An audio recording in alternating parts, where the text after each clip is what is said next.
still alive. I've got to find him. It's NowGamer TV. We're here with the legend that is Bleszinkski. Thank you very much for joining us today. It's a big day, big week for you. Gears of War 3 is out, or it's coming out at least as we're recording this. To many, people would argue it's the biggest game in not only the Gears of War franchise's history, in Epic Games' history. If it does as well as we're always expecting, and these pre-orders all go through, how does this change your future? The biggest thing we're going to have to figure out moving forward is what we're going to do with the fracturing of the industry, right? The fact that, I would love to sit here and keep making AAA Gears of War games for the future. I mean, who knows when the next Xbox is coming along? But if you look at where things are right now, tablets, social gaming, things like that, it's completely shaking up the way the market is moving right now. So that's something that I would love to explore a little bit more in the future. Infinity Blade was a huge success for us, and maybe you'll see more of that. Well, definitely, because games like obviously the Ocarina of Time has just come out on the 3DS. If you had said 10 years ago you'd be able to carry that around, people would have been like, you're crazy. But now you can get games like Gears of War on a handheld. Is that something you want to look into, bigger games? I would love to look into it, and graphical fidelity aside, the thing that I'm most interested in is making a AAA game that you can sit there and play on your 60-inch plasma or whatever on the sofa at home, but then you can take your tablet or your phone and continue to contribute to the overall greater good of what your character is on the road. Maybe I'm sharpening a spear on the bus, something as simple as that, but it still goes back to my character having a sharper spear when I sit down on my sofa. That's what I want to move towards. Yeah, definitely. And do you think that's where the whole industry should move towards as well? Oh, absolutely. I think everybody has the buzzwords of games as services, and he who can make the game that becomes the game you play all the time wins. You go back to World of Warcraft and how WoW is such a huge and deep game, and you'd meet people who just say, I play WoW, because WoW is so big that's the only thing you have to play. And so it's going to become increasingly difficult to compete in this market, especially when you have games moving to services. Going back to obviously Gears of War itself, now you can look back over the last 3 games as a trilogy. There's no more what are you going to do, what are you going to do. Have you achieved everything you wanted to do when you first set out? I believe we have, yeah. The problem with being a creative is you look back at your previous works and all you see are the ugly bumps and the flaws and things like that. Look at Lucas, who just can't leave Star Wars alone, right?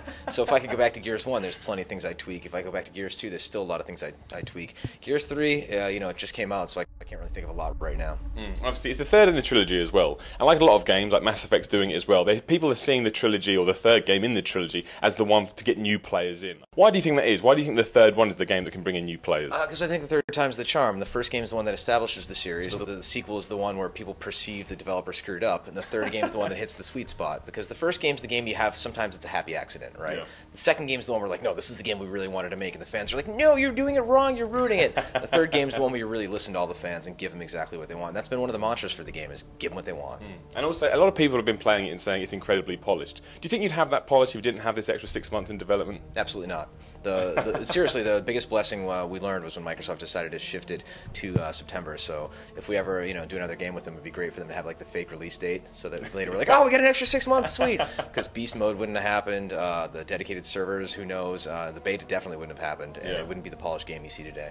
How helpful was that beta for you guys? It was immensely helpful, and it was a lifesaver, and having an amazing online experience is what's going to separate us, hopefully, from being a game that you keep $60 US day one, as opposed to a game that you rent or trade in. Yeah, definitely. And I think one of the things that are surprising people as well is you seem to, obviously spoiler free here, you seem to have wrapped up a story that had many multiple parts and done it in a satisfying way. That's something that video games don't do very well. How did you outcast that trend? We hired a great writer, honestly.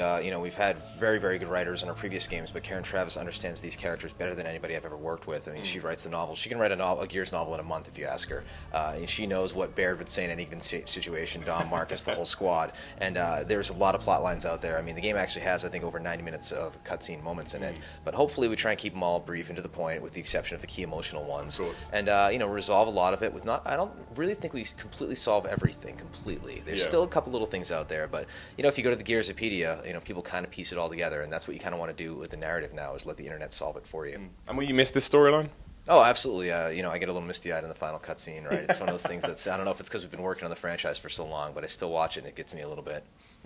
Yeah, teary-eyed. A little bit. And as a package as well, a lot of people are now calling Gears of War the quintessential next-generation game, as the term used to be, because you had the graphics, you had the story, and you had the gameplay that pushed everything forward. Is that something you always wanted to be able to say you did?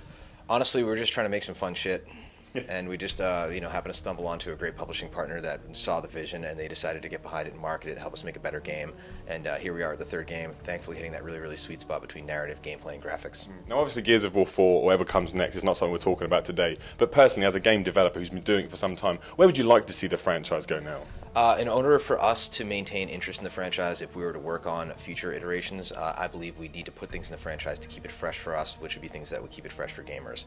I like to joke at work, talking about future products and saying, if I were to come out on a, press conference in the future at E3 and be like, Marcus is back, the Locusts are back, and so's the Queen. You could hear the collective eye rolling of the audience. So whatever we do next has to shake things up. You've been in the past, you said you're a big fan of Kinect. Again, I know you're not going to come out today, Gears of War Kinect is coming. But do you see Kinect as something that should be used in the future for games like Gears of War? What I'd like to see for Kinect is an integrated kind of hybrid game, right? I've said this before, that, like the playing Skyrim, being able to cast my spells with my hands, right? Because, cool. You look at the current controller configuration, and, the joke is that you hand it to somebody who doesn't play games, and it's like you handed them a flaming bag of poo, right? They're like, what is this thing, right? They're like holding your girlfriend's purse. You're like, get this thing away from me.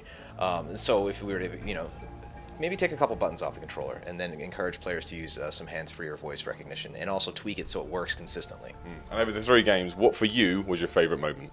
For Gears? For Gears of War, sorry. I'd have to say killing off main characters. Yeah? Yeah, that's... I had a chance to meet with Joss Whedon a couple times, and I'm a big Buffy the Vampire Slayer fan. Yeah. And he told me, Buffy, suffer, show good. And I'm like, you dragged me through such emotional hell in my 20s, Joss, because of that.